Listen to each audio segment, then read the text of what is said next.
Cette fois, Anthony Simon ouvre vraiment les portes de sa brasserie. Salut les gars! Depuis une semaine, il accueille tous les midis cette équipe de charpentiers.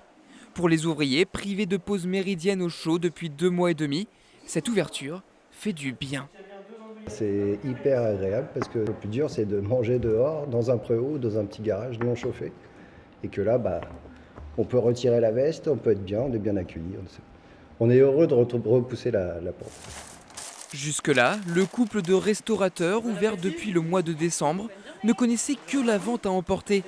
Ils ne reçoivent pas non plus d'aide de l'État, alors ils n'ont pas hésité à recevoir des travailleurs du bâtiment. C'est vraiment un vrai plaisir. On l'avait longtemps imaginé, mais c'est vrai qu'avec le Covid, on était passé sur le mode emporté. Là, ça donne vraiment un vrai rythme au service, donc c'est très très agréable. Une initiative portée par Marie-Hélène Devala. La présidente de l'association Acheter Faire Toi a convaincu les autorités. Elle espère maintenant étendre cette action. C'est important dans le sens où il faut que toutes les entreprises fonctionnent malgré la crise sanitaire et ce sont les plus touchés à rester fermés et à n'accueillir aucun public. Au moins, ça permet qu'ils travaillent et que ça ne puisse qu'aller en accentuant. Maintenant, ce que j'attends, et si c'est possible, bien sûr, c'est que ça ouvre à d'autres corporations parce qu'il n'y a pas que les travailleurs du BTP qui ont froid dehors.